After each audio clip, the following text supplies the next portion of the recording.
Hey everybody. So I figured I'd hop on here and say hi to you guys. Let you know I haven't dropped off the face of God's flat earth. Still kicking. Yeah, I haven't made a video in a couple months, so I figured I better check in with you guys. Walking up here with Zora. She's she's 12 now. She's having a harder time getting around. She's got two very arthritic rear knees. Come on. I've got that problem myself. But we'll hobble along up here. I don't know how far we'll get. See if we can find any animal tracks or anything. But a couple of things I figured you guys might find interesting. I've been thinking about. I've almost hopped on to make a few videos in the past few months, and then whatever I'm thinking about just kind of gets pushed to the back of my brain, and I don't know, I just haven't been real motivated to be putting stuff out. I'm not sure why, but anyway. So first off, just want to touch on the weather. Seems this winter they've really got the sheeple. They get so excited. Any little storm, any little bit of snow, it gets hyped into a big, huge production. Oh my goodness, it's gonna snow, and it's gonna snow an inch, 2, 3 inches an hour, and travel's gonna be treacherous, and stay home. And it never works out like that. Every storm they've hyped this winter has just been, some snow, but, you live in New England, you expect snow in the winter. You get some cold, and you expect cold in the winter. I'm not sure why I don't know, they just hype these storms now for days on end, and the sheep will go right along with it. Everywhere I go, people are like, oh, I guess we're having a big storm and on Tuesday, and well, I guess it's going to be, you ready for the big storm? You're ready for the big storm? It's like, come on. What big storm? We're getting half a foot of snow, big deal. Even a foot of snow is no big deal. It's all manipulated, controlled weather. You look at the Doppler radar. I live outside my whole life and raised food and just always pay a lot of attention to the weather's important. And the patterns all changed. Everything used to come straight across the country from the west coast to the east coast. Now everything loops down to the south and then comes up the coast instead of from the west. Or up, from the Midwest. And you look at the Doppler radar now, everything's straight line, flat, kind of, from the geoengineering, from the chemtrailing. But anyway, yeah, just figured I'd throw that out there. I don't know where you guys are, if they hype the weather the same way, and if they're always overhype it, like crazy. And, I try to point it out. I look at the radar and kind of look at what's going on to the west of us, and, the news or the radio or the people in the store will say, oh, well, it's going to be, we're getting 1.5 feet, 2 feet of snow. And I look at the radar and I see a little band of snow coming. I was like, no, we're not going to get 2 feet of snow. We'd be lucky if we get half a foot. And that's, I'm usually always right just by looking at the stupid radar. So anyway, just some weather observations. We had some snow last night. And, come on. So, but, yeah, one thing I was thinking about lately is, and this really is, I'm not sure if there's any importance to this, but just something, because a lot of the stuff I think about, people who make better videos than me cover it, and they talk about it, and they mirror other videos, and I feel like, I don't really have much to add to the conversation. Used to be able to, watch the chickens, so I would put videos up because people like to look at the chickens. But since I don't have them anymore, I haven't been so motivated to just throw up a video on every little thing that's running around my brain. But for some reason I started thinking about the past couple days I think it was because I watched a video about the quote-unquote Holocaust.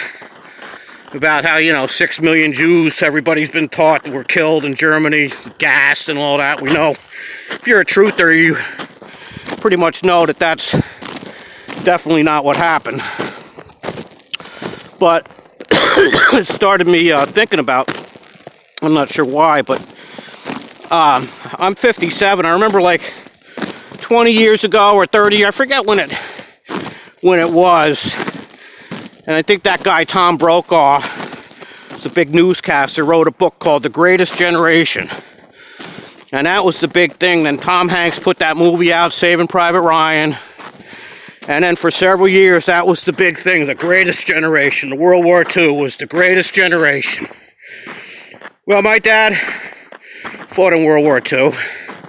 And he was decorated, and he went all the way through Europe and battled the Bulge and was wounded several times and all that. And, he was my big hero for most of my life. Well, he's still my hero. He's passed on about 10 years ago, but, I used to be very proud of the fact that he fought in World War II and everything. And when that Greatest Generation came out, I was, all about that. And I used to be a big patriot.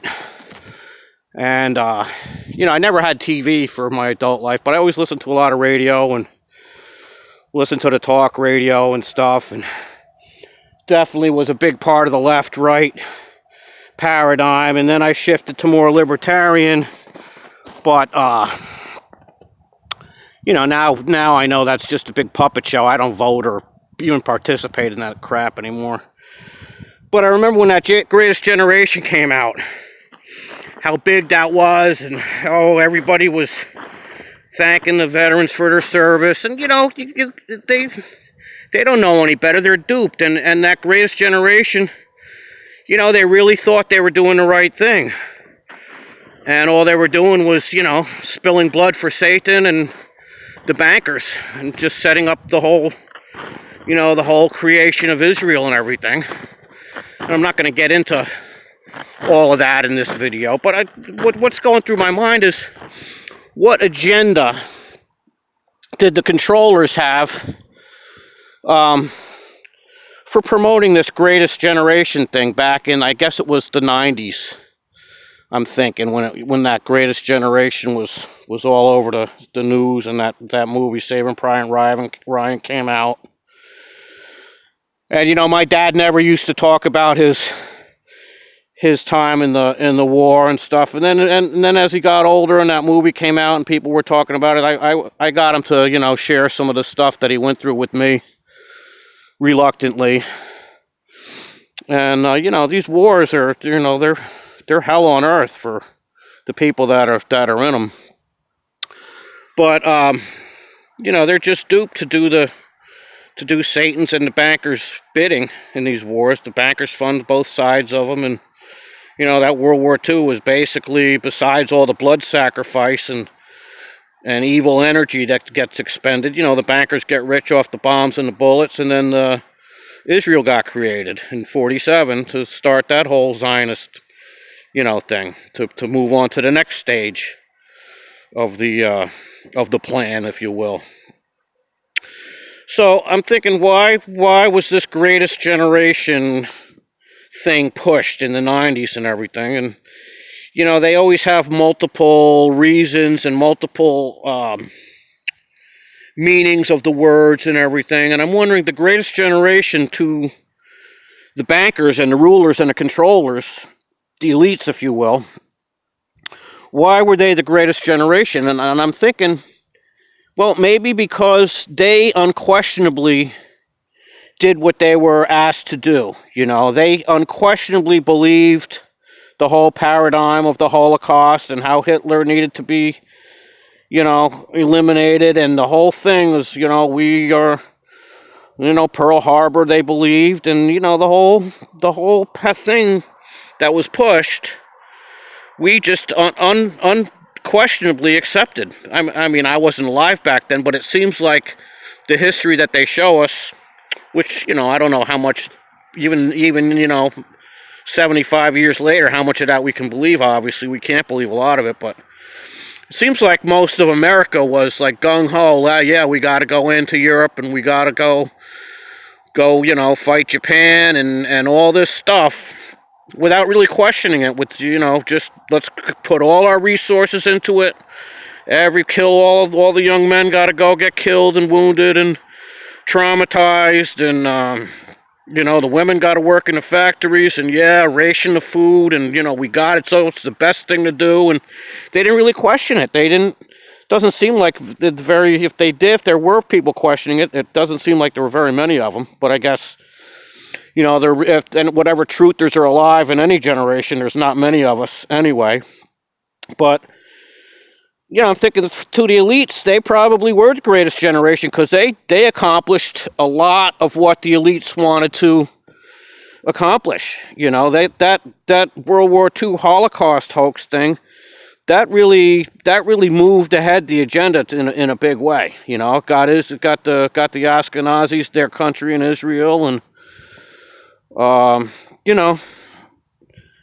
just moved the technology up, got all the technology advanced a lot. And television, of course, was around that time when television became, after World War II, when television became a thing in everybody's house, so the propaganda could really be, the programming could really start. Come on, hon. Come on, Zora.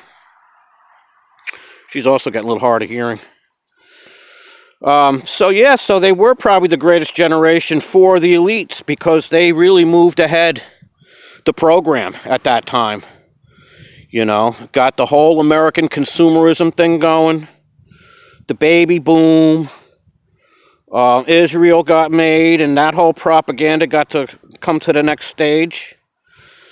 So that's, to me, it's like the whole thing of the greatest generation. Now that's kind of what I'm thinking of, why that was pushed. And maybe back in the 90s, or maybe with the internet, I'm not sure exactly. Back then I was living in the woods in my cabin and everything, but I did listen to the radio, and I remember that greatest generation thing.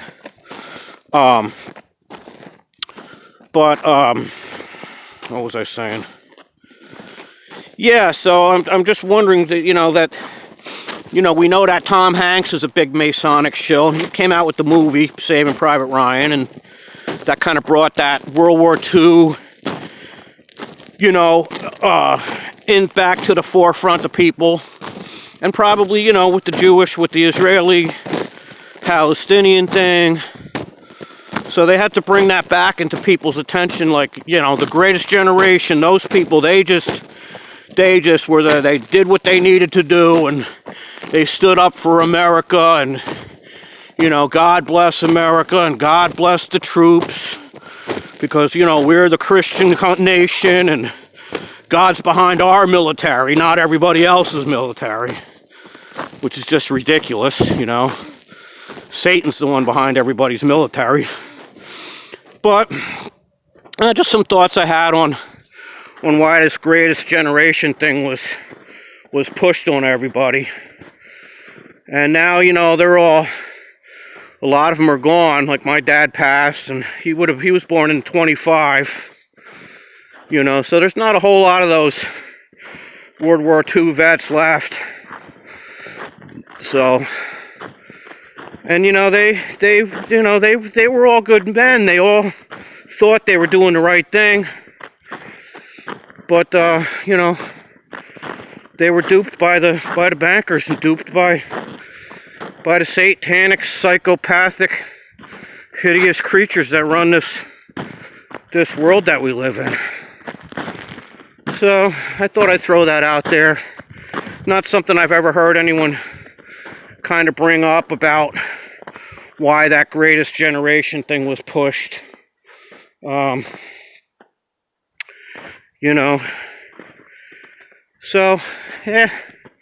just figured I'd throw that out there. Hope all you guys are doing well. I guess that's about it. Yeah, it's always encouraging when I do a video after a while, because Well, I appreciate all my good friends that I made on YouTube. A couple guys I've talked to lately in comment sections and on the phone. You know, I've been wondering when I was going to come up with a video, so I figured I was thinking about this. It might be a good excuse to hop on and say hi to you guys. So I do appreciate your support, and you know, it gets lonely when you can't talk about truth with people in real life. You know, Audrey's out of town. She's been out of town since the end of November, helping out a brother whose wife had a stroke. So she's out of state, and Helen's at her sister's. I've been driving Helen to the doctor's every couple weeks, so I get to visit with her a little bit.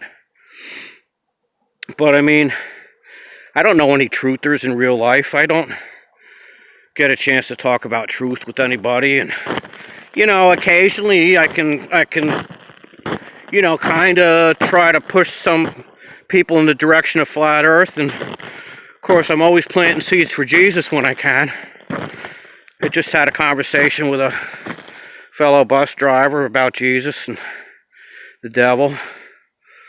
You know, but the people of this world are just, they have no clue about the supernatural nature of the world that we live in. It's the satanic deception of this reality has been very successful. You know, they just, and I never did, you know, until I got saved, until my eyes were opened. You know, I was always kind of spiritual and stuff, but you know, you did until you get touched by the hand of God, until the Holy Spirit leads you to truth, or whatever path it takes you to understand how real Jesus is and how real the spiritual realm is. You know, it's hard to just, I don't know if people can actually lead other people to the Lord. I mean, no matter, I guess some people can, but I think it's all up to the Holy Spirit. It's if you know, if you're meant to be saved, I really don't know if that can be helped by other people. Maybe it can, but I think it's all up to the Holy Spirit to save people. I don't know. But yeah, I hope you guys are all doing well. Nice coming up here in the woods. As you can see, I'm moving slow, mostly because Zora's got to move slow. She's already pretty tuckered out. I've actually been taking her to a doggy acupuncturist. Seems to have helped her a lot. She went 4 weeks in a row. And I'm trying to get some weight off her. But, you know, she has a hard time, you know, standing up and walking for too long of a distance before she's got to kind of take a load off and rest. Did take her to the nursing home last week. We're still doing that. That works her out all right, because she doesn't have to move too far, and then she can just kind of lay down at whoever's feet that we're visiting and get petted. And of course, the old people that visit with her all are very flattered that she wants to lay down at their feet, even though it's just because she's tired and she doesn't really want to stand up. So, but they all think it's you know, that she just wants to lay down at their feet. So it works out really well. And she is very Zora does know what she's doing. She knows, I think, that the people like to see her, and you know, I always have a pocket full of little treats, and I'll give each person a treat to give to Zora, so Zora pays attention to them, and it's a pretty neat thing. And she usually gets to visit with between 15 and 20 people per visit there. So she brings a lot of joy to those people. I feel bad for them, you know. It is a good nursing home, and they do have a really good staff and different activities and stuff, but you know, a lot of those people, they all had dogs and pictures of their dogs and cats on their wall, and you know, there are a couple cats that live there, but they all really appreciate the doggy visits. So I'm blessed to have Zora for that. All right, well, leave me some comments. I'm hoping to do maybe a live stream one of these days. I got to get my tablet kind of fixed up again. It's for some reason I haven't been using it much. Every time I try to use my tablet, it seems to just go into this buffering mode. And before I do a live stream with you guys, I got to get that tablet working so I can, you know, kind of watch the chat. So it might be fun to do a live stream one of these nights, and we'll all have a nice visit in the chat section. But I'm not sure when that'll be. So with that, 20 minutes, probably as much as any of you guys want to hear me talk. So I love you very much, and I hope you're all doing well, and God bless. I'll see you soon. Bye now.